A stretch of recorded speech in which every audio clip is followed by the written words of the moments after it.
Good evening मेरे प्यारे बच्चों। आज मैं क्लास 8th का मैथ्स वीडियो के माध्यम से पढ़ाने चल रहा हूँ। आप लोग इसे ध्यान से देखेंगे, पढ़ेंगे और इसका नोट्स भी बनाएंगे और जहाँ ना समझ में आए उसको कमेंट के माध्यम से सेंड कर देंगे, फिर मैं उसको बाद में समझा दूंगा। आज कक्षा 8th में पहला अध्याय है परिमेय संख्या, रेशनल नंबर्स। परिमेय संख्या यही चैप्टर नंबर 1 है आपका। अब परिमेय संख्या पढ़ाने से पहले हम आप लोगों को संख्या बताएंगे, क्योंकि इसमें संख्या का यूज वास्तविक संख्या, स्थानीय मान, प्राकृतिक संख्या, पूर्ण संख्या, ये सब आपको जानकारी होनी चाहिए। बिना इसके आप समझ नहीं पाएंगे। तो ये सब हमें आपको पिछली कक्षा में बताया ही गया है, मैं उसको फिर एक बार रिवाइज कराता हूँ। तो सबसे पहले आता है संख्या।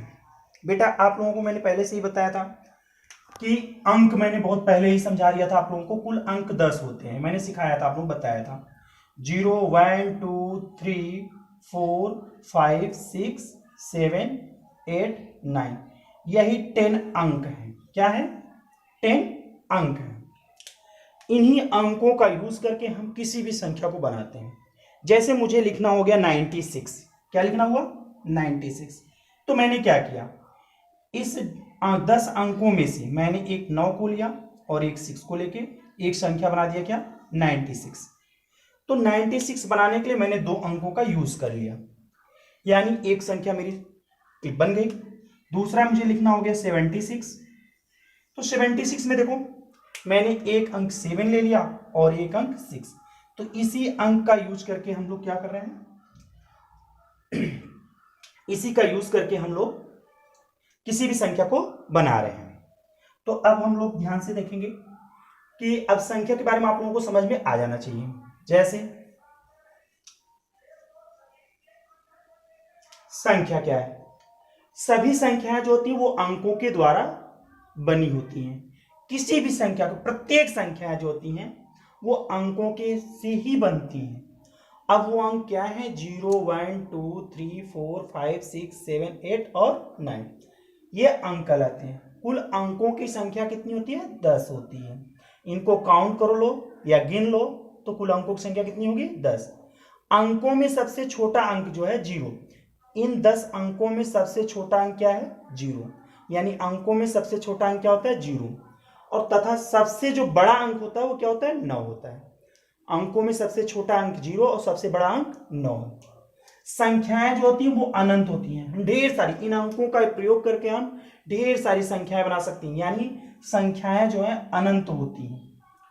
और प्रत्येक संख्या जो है इन्हीं 10 अंकों के द्वारा, इन्हीं 10 अंकों का प्रयोग करके ही, इन्हीं 10 अंकों में से किसी भी अंक को यूज करके हम बनाते हैं। अब किसी संख्या में अंकों के भी 2 मान होते हैं, ये याद रखिएगा।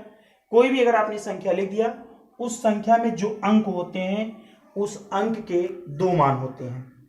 जैसे मैंने लिख दिया, अभी आपको बताया गया था 96, मान लो 96 मैंने लिखा, 2 अंक का यूज किया गया। तो इसमें जो 2 अंक हैं, अगर मैं इस 9 वाले अंक का देखूं तो 9 वाले अंक का जो मान है, एक इसका 2 मान होता है, एक तो स्थान के हिसाब से, एक इसका वास्तविक मान होता है। तो 9 जो है इसका वास्तविक मान जो है 9 ही होगा।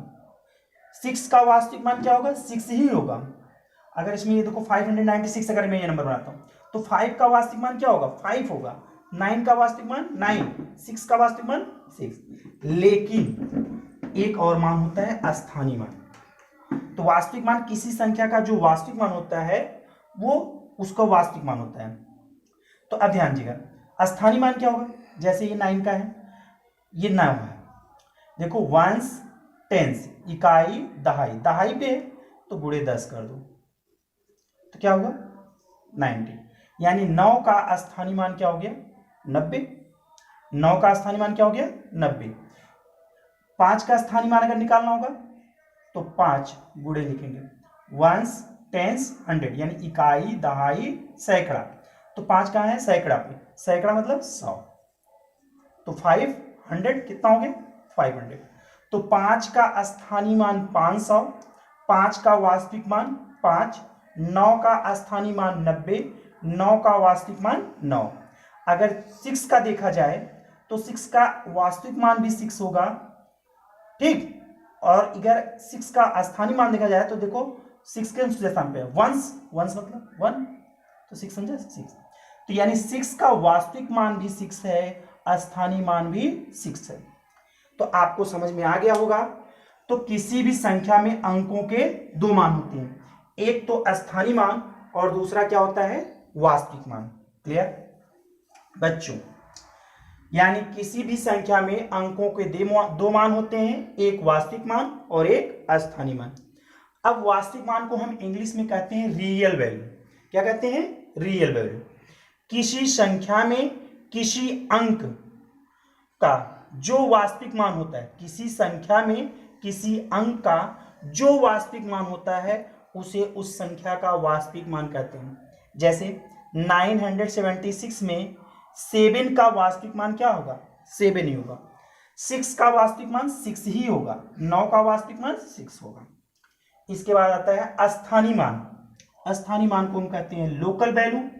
किसी संख्या में किसी अंक के स्थान पर, किसी संख्या में किसी अंक के स्थान के अनुसार, किसी जैसे 579, तो 7 देखो किसी संख्या में, मैंने क्या लिखा है, किसी संख्या में किसी अंक के स्थान के अनुसार।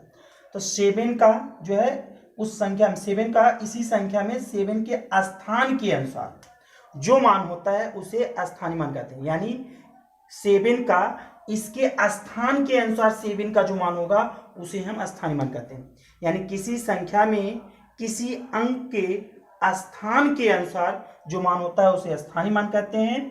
जैसे 796 में 9 का स्थानीय मान क्या है? 90। चूंकि 9 देखो इकाई दहाई, 9 दहाई पे है तो क्या होगा? 90। 7 का स्थानीय मान क्या होगा? 7 देखो इकाई दहाई सैकड़ा, सैकड़ा पे है तो 700। तो 7 का स्थानीय मान कितना हो गया? 700। 9 का स्थानीय मान 90 और 6 का इकाई स्थानीय मान 6 ही रहेगा। क्लियर हो गया? स्थानीय मान और वास्तविक मान हम लोग सीख गए। अब देखिए जो स्थानीय मान की यह पद्धति है इसे हम दार्शनिक स्थान मान पद्धति कहलाती है। ये क्या कहलाती है? स्थानीय मान की ये जो पद्धति होती है उसे हम दार्शनिक स्थान मान पद्धति कहलाती है। यह पद्धति भारत से अरब गई थी। यानी इस पद्धति की जो खोज हुई थी ये भारत में हुई थी। भारत से ये अरब गई, फिर अरब से अन्य देशों में चली गई थी। अरब के जो लोग होते थे वो 1 से 9 तक के अंकों को हिंदमा कहते थे। क्या कहते थे? हिंदमा। अरब के लोग 1 से 9 तक के अंकों को हिंदमा कहते थे। पश्चिमी देशों के लोग 0 से 9 तक के अंकों को हिंदू अरबिक न्यूमरल्स कहते थे। क्या कहते थे? हिंदू अरबिक न्यूमरल्स कहते थे। अब ये इतना आप लोग ध्यान दीजिएगा। अब संख्याएं जो होती है कई प्रकार की होती है बेटा। क्या होती हैं? संख्याएं कई प्रकार की होती हैं। टाइप ऑफ नंबर्स, संख्याओं के प्रकार। संख्याएं क्या होती हैं? कई प्रकार की होती हैं। प्राकृतिक संख्याएं, नेचुरल नंबर। अब इसको जानते रहिए। प्राकृतिक संख्याएं क्या होती हैं? ऐसी संख्याएं जिनसे हम वस्तुओं की गणना करते हैं उन्हें हम क्या कहते हैं? प्राकृतिक संख्याएं, यानी नेचुरल नंबर। इसे हम कैपिटल एन से प्रदर्शित करते हैं। किससे प्रदर्शित करते हैं? कैपिटल एन से। जैसे हमें किसी वस्तु को गिनना है, मान लो आप कक्षा में बैठे हैं, आपको टेबल काउंट करना है, तो आप जब भी काउंट करेंगे या गिनेंगे तो 1 2 से गिनना शुरू करते हैं। तो हम वहां 0 से नहीं गिनते किसी वस्तु को, 1 से। तो ऐसी संख्याएं जिनसे वस्तुओं की गणना की जाती है उन्हें हम क्या कहते हैं? प्राकृतिक संख्या कहते हैं। और प्राकृतिक संख्याओं को कैपिटल एन से प्रदर्शित करते हैं। अब जैसे प्राकृतिक संख्या क्या होती है? 1 2 3 4 5 6 डॉट डॉट अनंत। अब आप जानते हैं अगर इसमें देखा जाए सबसे छोटी प्राकृतिक संख्या क्या है? 1 है। और अगर कहें बेटा कि सबसे बड़ी प्राकृतिक संख्या बताओ तो आप गिन ही नहीं पाओगे। आप कहोगे 1 लाख तो उसके आगे भी आ जाएगा 1 लाख 1। आप कहोगे 1 करोड़ तो 1 करोड़ 1 आगे आ जाएगा। आप नहीं बता सकते हो कि सबसे बड़ी प्राकृतिक संख्या कौन सी। यानी आपको याद रखना है नोट में, सबसे छोटी प्राकृतिक संख्या 1 होती है और सबसे बड़ी प्राकृतिक संख्या हम नहीं बता पाएंगे, यानी अनंत होती है। इसके बाद आप दूसरा देखिए, संख्याओं के प्रकार में हम लोग चल रहे थे। प्राकृतिक संख्या आपने पढ़ लिया। पूर्ण संख्याएं आती हैं। क्या आती हैं? पूर्ण संख्या, होल नंबर। जितनी भी प्राकृतिक संख्याएं हैं उसे में जीरो को सम्मिलित कर लो। जितनी भी प्राकृतिक संख्याएं हैं उसमें अगर जीरो को सम्मिलित कर लेने पे जो भी समूह बनता है उसे हम क्या कहते हैं? पूर्ण संख्या। यानी कहने का मतलब हुआ प्राकृतिक संख्याओं में जीरो को सम्मिलित कर लेने पर प्राप्त समूह को हम क्या कहते हैं? पूर्ण संख्याएं कहते हैं। प्राकृतिक संख्याओं में शून्य को सम्मिलित कर लेने पर प्राप्त समूह को हम पूर्ण संख्याएं कहते हैं। अब पूर्ण संख्याओं को हम कैपिटल W से प्रदर्शित करते हैं, जैसे 0, 1, 2, 3, 4 डॉट डॉट इंफिनिटी। अब बात यहाँ पे एक चीज ध्यान दिएगा, आपसे क्वेश्चन में पूछ सकता है सबसे छोटी पूर्ण संख्या बताइए। तो सबसे छोटी पूर्ण संख्या क्या होगी? 0। और अगर कहेगा सबसे बड़ी पूर्ण संख्या तो आप बता ही नहीं पाओगे, अनंत जा रहा है। ठीक। अच्छा, एक चीज देखो, ये पूर्ण संख्या जो है, जीरो को अगर छोड़ दे तो इधर वाली क्या होगी? प्राकृतिक संख्या है। क्या हो गई? जीरो अगर हम न लें तो इधर की क्या हो जाएगी? प्राकृतिक संख्या। तो यहां देखो मैंने लिखा दिया है आपको, सभी प्राकृतिक संख्याएं पूर्ण संख्या होती हैं। क्या होती हैं? सभी प्राकृतिक संख्याएं, जितनी भी प्राकृतिक संख्या होती है वो सब पूर्ण संख्याओं में हैं।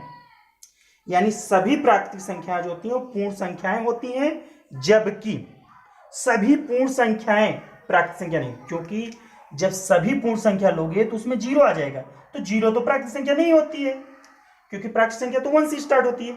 यानी कहने का मतलब सभी प्राकृतिक संख्याएं पूर्ण संख्या होती हैं, लेकिन सभी पूर्ण संख्याएं प्राकृतिक संख्याएं नहीं होती हैं।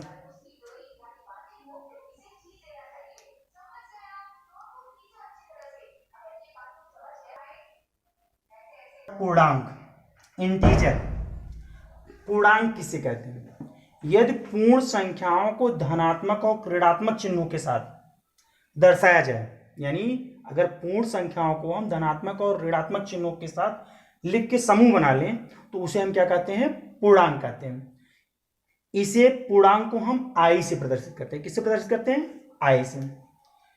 पूर्ण संख्याएं किसे कहते हैं? यदि पूर्ण संख्याओं को धनात्मक और ऋणात्मक चिन्हों के साथ दर्शाया जाए तो बनने वाले समूह को हम क्या कहते हैं? पूर्णांक कहते हैं। और पूर्णांक को हम कैपिटल I से प्रदर्शित करते हैं, जैसे